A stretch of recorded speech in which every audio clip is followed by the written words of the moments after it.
Today I'm going to be talking about the exposure triangle. Some of you have heard of the exposure triangle, some of you understand the exposure triangle, but some of you don't. So for those of you who do not understand, this video will help you understand a little.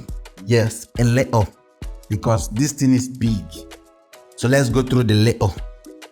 For your ISO will give you light and also reduce light. So when you're shooting at the lowest part of your ISO, which is ISO 100, you get less of those digital noise, but the more you crank it up, there are some cameras like 5D Mark III, once you go higher than 3200, you start getting noise. There are some cameras that even at ISO 800, you start getting noise. So you start at the lowest ISO, which is ISO 100.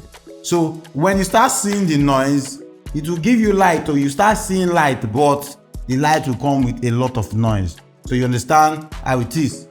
When you bring it down, you don't get much light, but you get less noise. You don't even get noise at all if possible. Then when you move it up, then you get more noise and also more light. Then let's go to our shutter speed. Our shutter speed will give you, our shutter speed is that part that has numbers like 200, 150, 1 over 150, 1 over 200, like that. You know, that is what our shutter speed has. For our shutter speed will also give you light when you bring the number down. Now, for your ISO, it's giving you less light when you bring the number down. So for shutter speed, when you bring the number down around 50, 60 like that, you see more light than when you take it to around 200. But at the same time, if you bring it down to get light, you start getting motion blur, which is something you don't want in your pictures. So for us, some of us, when we want to start shooting moving subject, we start shooting at 160 or 200. Yes, that is how we set our shutter speed.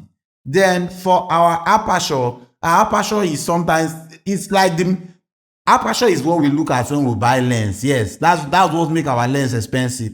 Aperture is where you see 1.8, 1.2, 1.3, 1.5 like that. Now what that 1.2 do for you is that it will allow more light into your image. It will let more light into your image. And also as it's letting more light into your image, it's also giving you a depth of field.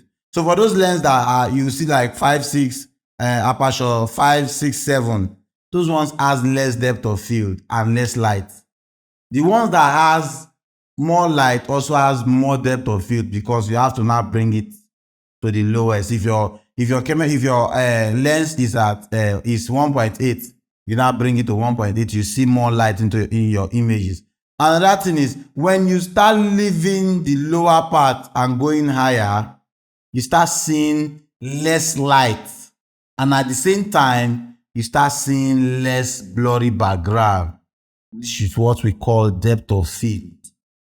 So if you want to learn more about the whole exposure triangle, there are longer videos on YouTube. You see a lot of photographers have videos, but this is just to give you a run around of what you find in the exposure triangle. So we'll talk about white balance later. Thank you. See you in my next video.